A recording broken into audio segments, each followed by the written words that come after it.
Wala akong nagawa, sir, sa anak ko na mapalabas doon sa kapihan. So for the record, ha, sinabi ng asawa mo na si Senior Aguila nag-conduct ng IE sa kanya, internal examination. Opo, sir. Meaning, yung kamay ni Senior Aguila, ipinasok doon sa ari ng asawa mo para malaman kung ano ang distance ng ulo ng bata. Jerins, totoo yan na ikaw nag-conduct ng IE? Kasi ikaw ang doktor doon? Hindi. Kasi hindi po ako marunong yan.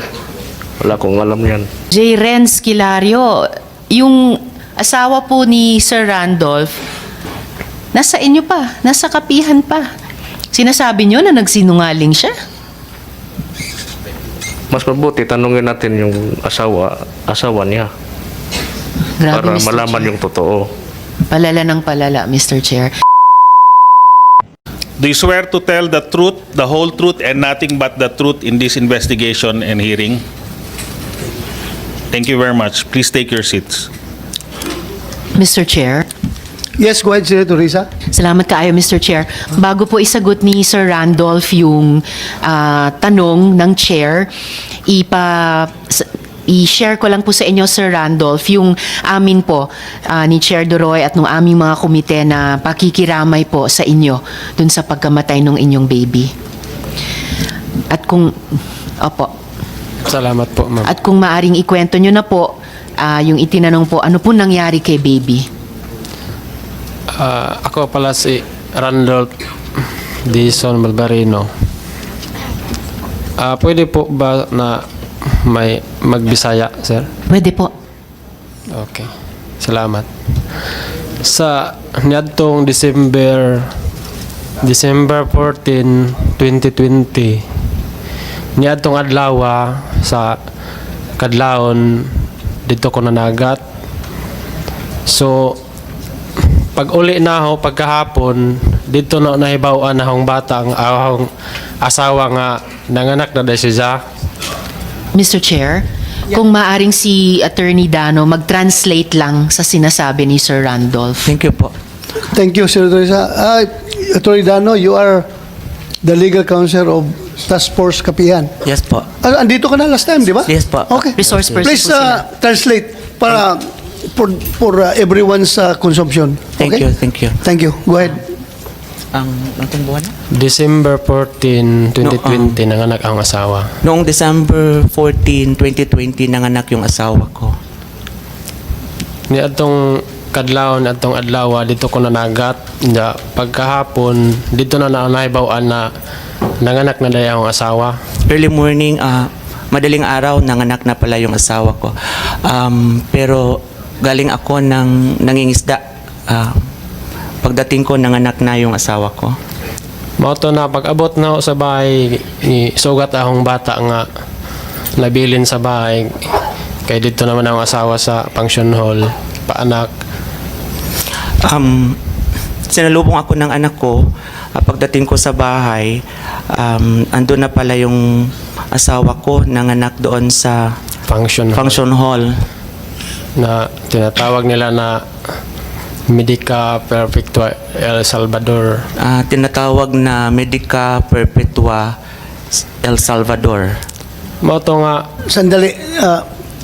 Anong tingin mo doon sa lugar na yun? Is that a hospital, clinic, or paanakan, or what? Saya. Tanong niyo mo. What? kuan man na siya sir sa pakibali na gamit o hospital gihimo naman tong hospital sa bayanihan. Murag kuan na siya bisita gani sir sa kapihan. Before siya ginawang hospital, dati siyang function hall ng bayanihan, ng SBSI. So, nakakita ka na ng hospital, di ba? Yung regular hospital. Apo sir. So, ngayon, yung function hall, ginawang hospital, ano tingin mo? Kuwan ba siya? Pareho lang siya sa hospital sa gawas? Sa labas? Magkaiba ta. Anong pagkakaiba? Kasi parang kwarto-kwarto lang sir sa Kwarto lang, Oo, kwarto. walang gamit, equipment, mga health equipment. Mayroon din. Ha? mayroon din sir. Anong klase equipment? Yung pang kuan sa ihi, laboratory. Ano? Laboratory sa ihi, Laboratory sa ihi, meron sila? Ako namang pang-examine sa ihi. Examen sa ihi. Oo. Examen sa tae. Oo, naaga. Meron sila? Na dito. Sigurado ka? Sure ka, sir. Dali ha. Totoo ba, Mamerto? Galanida, meron kayong ganong equipment sa inyong hospital? Ihian, yung laboratory nga? Hindi po alam. Hindi ko alam po. Okay, Jerens, No, okay. meron kayong ganon? I-examine ba? Your Honor, yung panahon po ng 2020, hindi pa po ako yung presidente. Hindi ko po alam. Hindi pa panahon ito? Hindi pa po. Hindi pa ikaw ang presidente, Hindi pero pa. membro ka na during the time. Membro lang. Okay. Mr. Chair? Yes. Follow up lang po kay J. Renz Kilario. Sabi nyo 2020, nung nangyari ito sa baby ni Sir Randolph, hindi pa kayo presidente ng SBSI. Pero di ba nung 2019, the year before, nung lumindol, kayo yung nagtawag sa mga tao na umakyat mula sa poblasyon, paakyat dun sa kapihan? Hindi po. Kasi hindi ko yung presidente. So, ordinary Jerens, member lang po ako. Makinig ka ha. Nakakulong ka na ngayon, tapos magsinungaling ka pa ha. 2019, lahat sila, whether yung bumaligtad na membro ninyo o yung mga nandoon sa loob, ikaw ang tinuturo 2019 na nag-auhag, nagkuhan sa kanila na umakyat kayo dito at matutunaw ng mundo. Ikaw ang sinasabi. Hindi ka pa nga presidente noon, but you were recognized as Senior Aguila already. Hindi ka pa na presidente dahil buhay pa yung dating presidente at that time. Hindi pa ikaw Opo. presidente, pero acknowledged leader ka na nila, Senior Aguila. Hindi po. Kasi yung leader namin yung presidente at hindi po yan totoo. Yung nga, sinasabi na nga na ikaw si Senior Aguila at that time pa. Are you Senior Aguila or not?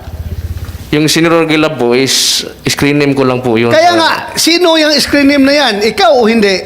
Ako yung... O ikaw pala eh. O sino pang ibang Senior Aguila na sinasabi nila ngayon na nagtawag sa kanila na umakyat na kayo dito sa kapihan at matutunaw na ang mundo. Yung dapa na yan, matutunaw na. Kapihan na lang ang maiiwan. Matira.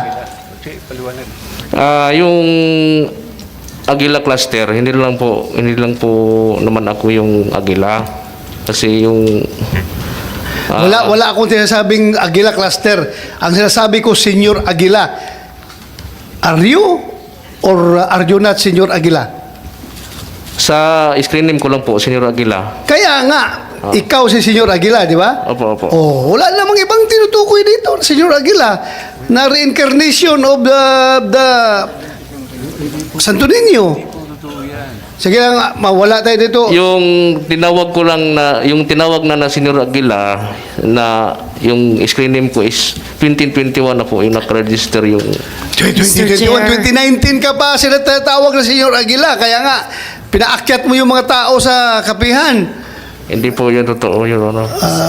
Mr. Chair, Yes, pwede sorry. natin ipa-examine yung records nung naunang hearing natin. Well, kahit na hindi na Kailan? examine, 2019. Very clear. Very opo. clear sa lahat. My memory is very fresh, and if you go by all the affidavits of all our resource persons, 2019 pa, Senior Aguila na ang tawag sa kanya.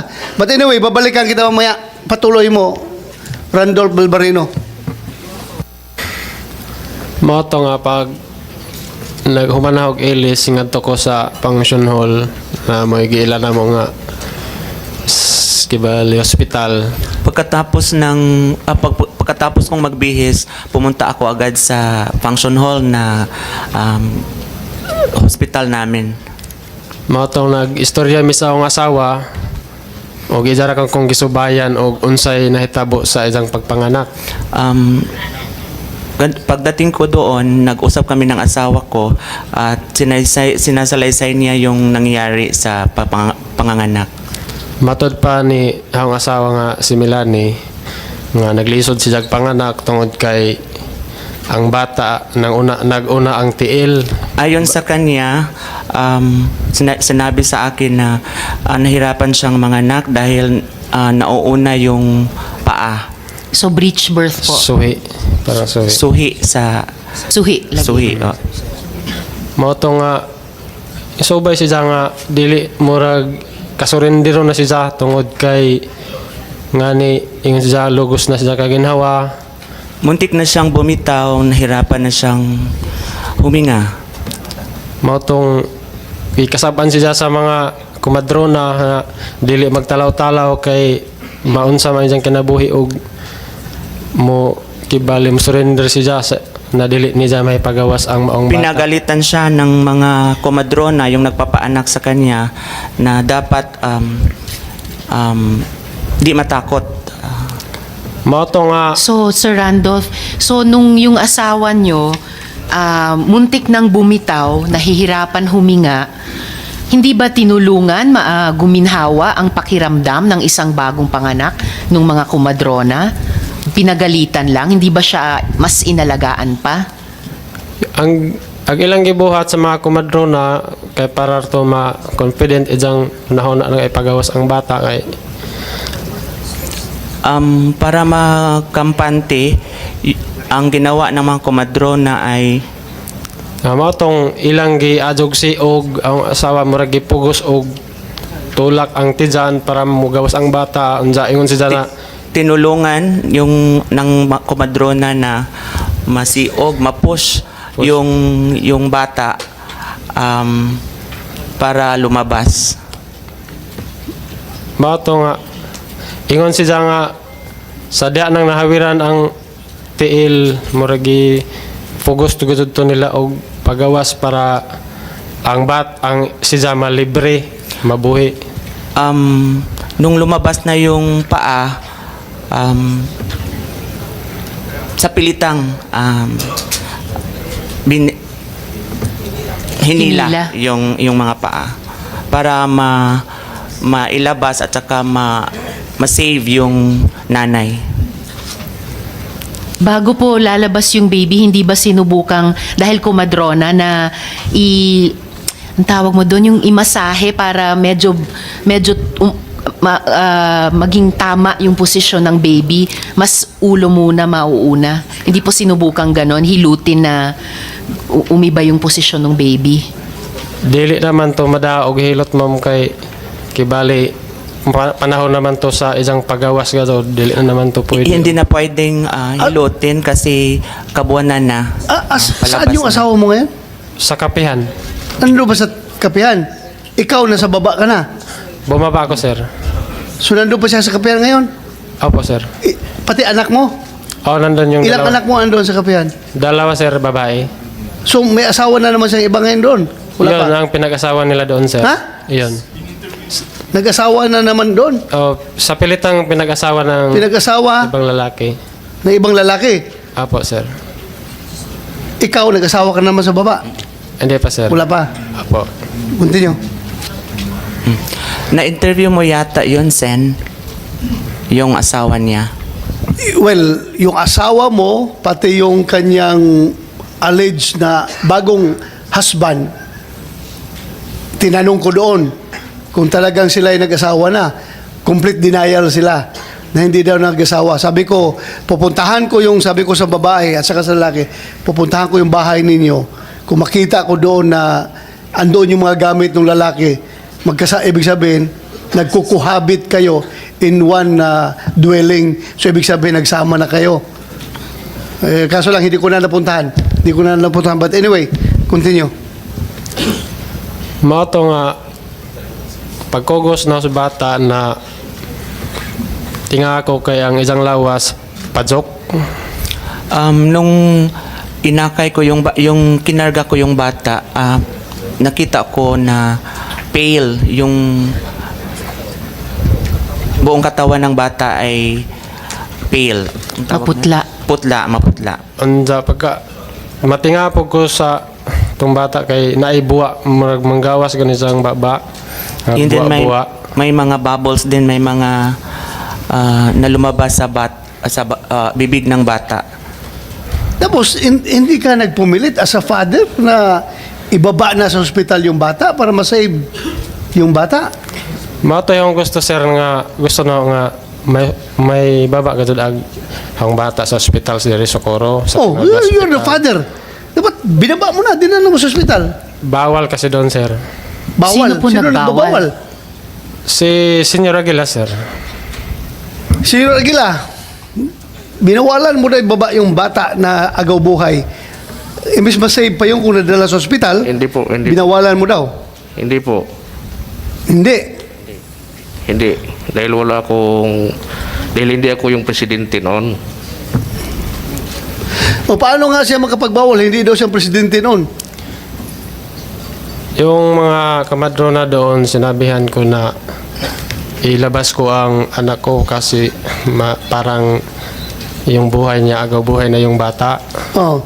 Tapos sabi ng mga kamadrona na pinagbabawal kasi ni Senyor Aguila, wala tayong magawa. Sino yung mga kumadrona na yun? Yun si Jela Hugar, Hugar. Sino pa? si yung Kumsek, please take note para imbitahan natin kung meron pa tayo isang hearing. Sino pa? Virginia Mesias o si Jonah Ramirez nang nandun sa yung pagpanganak ng asawa ko. Kunin mo may mga pangalan. Ang pangalan? Jonah Ramirez?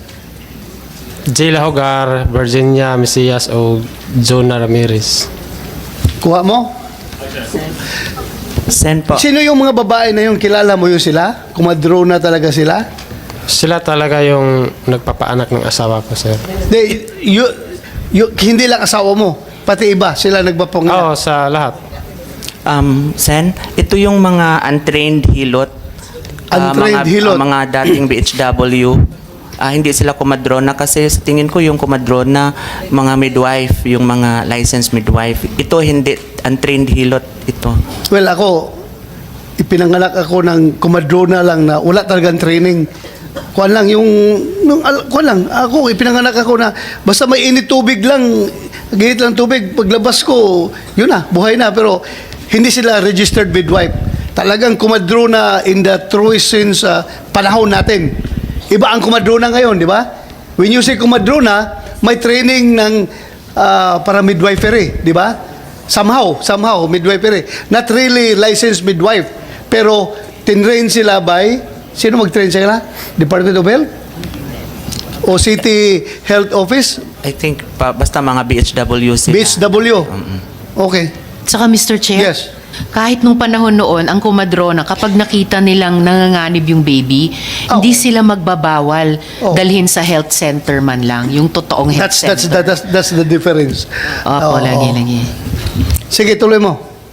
Yung nagbabawal, sir, ginagamit lang nila ang pangalan ni Senyor Aguila, pero sa totoo yan, sir, yung talagang utak doon si Mamerto Galineda, Karen Sanico, Jan Jadahok at saka Rosely Sanico.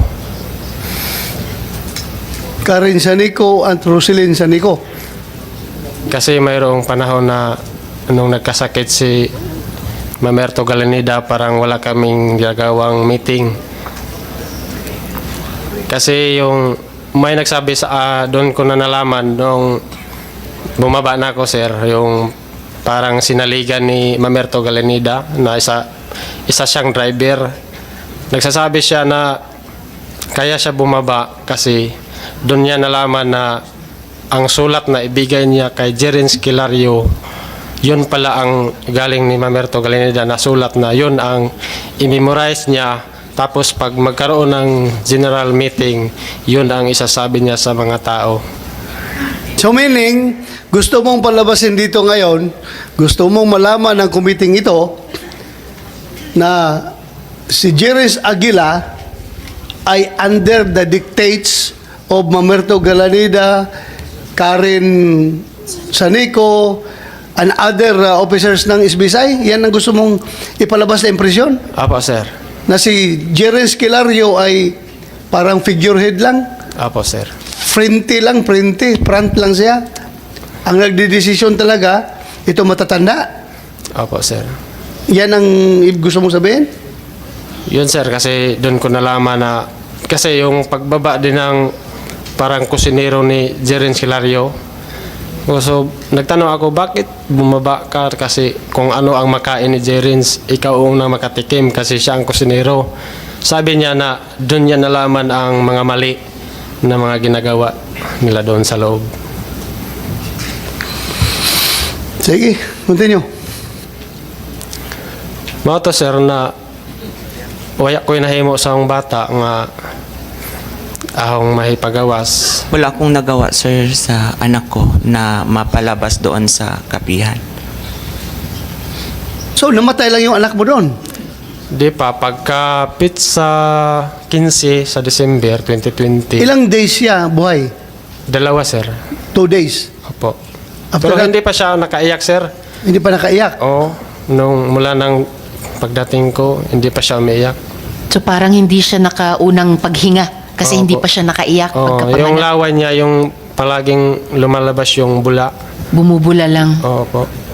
Alam nung asawa nyo na humihingi kayo ng permiso na ibaba yung baby nyo sa ospital. Oo, ako sa nga isang giingnan na ato ning igawas kay og dili na to ni pa hospital, mamatay ka doon bata kay Sinabi nyo rin yun dun sa mga kumadrona, untrained man. Sinabi nyo sa mga kumadrona na pag hindi nyo pinayagan ako ibaba si baby sa ospital, mamamatay siya. waya na naing na ang mga kumadro na kamera kay balis ang asawa nagka kuan istoryahay kay bawal malay ko nung gibawalan malagay. Hindi ko na sinabi sa kumadron na kami na lang mag-asawa ang nag-uusap na dapat na ibaba natin yung bata. Doon na, dito na ni Jagis sulti na waya ba kalay kuno koy salig ni Senyor Aguila nga ni ana ang atong Diyos. Doon niya sinabi sa akin na wala ba tayong tiwala kay Senyor Aguila. Sinabi nung Asawa. asawa niya. nyo. Oo. Okay, tas paano na si baby? Yes, Mr. Chair. Meron kang sinabi sa akin na nag-perform ng IA. I don't know, IE or ano yun, I'm Internal not familiar. examination, Mr. Chair. How do you call it? Internal examination po kung OB IE, gynecology. Opo. Internal examination si Senyor Aguila doon sa asawa mo. Is that true? Oo, gisubay po na sa akong asawa nga kay si Senyor Aguila usama po na namo giilangan dito nga doktor. Ah. Sinabi din Moay yun po na ang paanak po diya. Sinabi ng asawa ko yon na, inai-easy siya. At kasi si Senyor Aguila ay isa din siyang kinikilala naming doktor doon. Pero si Senyor Aguila ba ang obstetrician gynecologist ng asawa nyo? Kuan sa ma'am kanang og in case na murag maglisod na ang magmanganak mo anak na siya Pag nahirapan na ma'am, pumunta na siya. kasi siya ang ang kinakilala namin na Panginoon. Kasi So siya for the record, sinabi ng asawa mo na si Senyor Aguila nag-conduct ng IE sa kanya. Internal examination. Opo sir. Meaning, yung kamay ni Senyor Aguila, ipinasok doon sa ari ng asawa mo para malaman kung ano ang distance ng ulo ng bata or part of the body of the infant sa loob para malaman yung distance, ganun. Yan ang purpose ng IE, di ba? Oo. So siya mismo gumawa. Oh, yung nga siya nauwaw ko na siya. Nauwaw siya. Nauwaw. Sino nauwaw? Yung asawa mo? Yung asawa ko. Nahiya yung asawa mo? Nahiya. Jerens, totoo yan na ikaw nag-conduct ng IE? Kasi ikaw ang doktor doon? Hindi kasi hindi po ako marunong yan. Wala akong alam yan. Ang sinasabi niya. Mr. Chair. J. Renz Kilario, yung asawa po ni Sir Randolph, nasa inyo pa, nasa kapihan pa. Sinasabi nyo na nagsinungaling siya? Mas mabuti tanungin natin yung asawa niya Grabe, para Mr. malaman Chair. yung totoo. Palala ng palala, Mr. Chair. Yung ganyang kapag napatunayan yan, yung ganyang pagpasok ng bahagi ng katawan sa bahagi ng katawan ng ibang tao na walang pagpapayag, sako pa yan ng iba pang batas, Mr. Chair. Bukod pa po sa iniimbestiga na nating marami. Hindi, I don't know kung matcha-charge siya ng medical malpractice. Hindi naman siya Baka higit medical pa doon, practitioner. Mr. Chair. Hindi naman siya medical practitioner. I-check ninyo. Hindi siya medical practitioner, so he cannot be charged with medical malpractice. Opo, Mr. Unauthorized practice. Actually, Mr. Chair, baka mas malala pa, ha? Mas malala. Baka yung Yeah. expanded anti-rape law, Mr. Chair. Pero Yes. hindi natin iniimbestiga yun sa ngayon, pero nakakashock yung parami ng mga natututunan natin sa mga testimonya.